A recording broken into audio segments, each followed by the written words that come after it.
Hi friends, welcome to Joshima சமையல். வெங்காய வடை எப்படி செய்யறதுன்னு பார்க்கலாம்.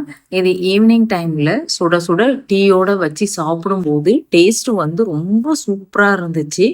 நீங்களும் உங்கள் வீட்டில் இதே மாதிரி ட்ரை பண்ணி பாருங்கள். வாங்க இப்போ வீடியோக்குள்ளே போகலாம். அதுக்கு ஃபஸ்ட்டு ஒரு 4 பெரிய வெங்காயத்தை இதை மாதிரி நீல வாக்கில் ஸ்லைஸாக கட் பண்ணிக்கோங்க.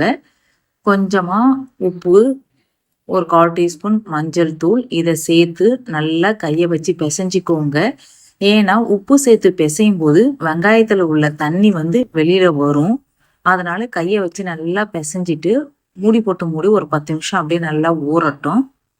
10 நிமிஷம் கழிச்சிட்டு ஓப்பன் பண்ணி பாருங்க, லைட்டாக தண்ணி விட்டு இருக்கும். இந்த ஸ்டேஜில் கொஞ்சமாக இஞ்சி, கருவேப்பிலை, பச்சை மிளகாய் பொடியை கட் பண்ணி இதோட சேர்த்துட்டு மிக்ஸ் பண்ணிவிட்டு 1 டீஸ்பூன் தனி மிளகாய் தூள், 2 டீஸ்பூன் கார்ன்ஃப்ளவர் மாவு, 2 டீஸ்பூன் அரிசி மாவு, ஒரு 4 டீஸ்பூன் கடலை மாவு இதெல்லாம் சேர்த்துட்டு நல்லா கையை வச்சு பிசைஞ்சு விட்டுக்கோங்க. தண்ணியெலாம் எதுவும் சேர்க்க தேவையில்லை. இதில் உள்ள தண்ணியே கரெக்டாக இருக்கும். அப்படி சப்போஸ் பத்தலைனா லைட்டாக தெளித்து விட்டுக்கோங்க, ரொம்ப அதிகமாக சேர்த்துடாதீங்க. இப்போ நல்லா பிசைஞ்சு விட்டாச்சு. இதை வந்து உங்களுக்கு வடை எந்த சைஸில் வேணுமோ அந்த சைஸுக்கு உருட்டி எடுத்து வச்சுக்கோங்க. இதை மாதிரி தட்டி எல்லாமே ஒரு பிளேட்டில் எடுத்து வச்சுக்கிட்டிங்கன்னா எண்ணெயில் போட்டு எடுக்கிறதுக்கு ஈஸியாக இருக்கும். இது வரைக்கும் ஜோஷிமா சமையலை சப்ஸ்கிரைப் பண்ணலாம், சப்ஸ்கிரைப் பண்ணிக்கோங்க. பக்கத்தில் உள்ள பெல் ஐக்கானையும் ப்ரெஸ் பண்ணிக்கோங்க.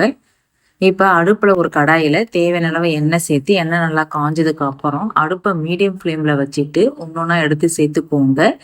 மீடியம் ஃப்ளேமில் வச்சு வேக வச்சுக்கோங்க. ஹை ஃப்ளேமில் இருந்துச்சுன்னா டக்குன்னு கருகிடும்.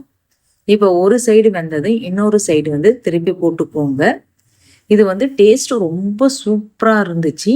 ஈவினிங் டைமில் இதை மாதிரி செய்து சாப்பிட்டிங்கன்னா டேஸ்ட் ரொம்ப வேற லெவலில் இருக்கும். இதே அளவுகளோட நீங்களும் உங்கள் வீட்டில் ட்ரை பண்ணி பாருங்க. இருக்கிற எல்லாமே இதே மாதிரி போட்டு எடுத்து வச்சிருங்க. எவ்வளோ சூப்பராக இருக்கு பாருங்க friends. Okay bye, thank you friends.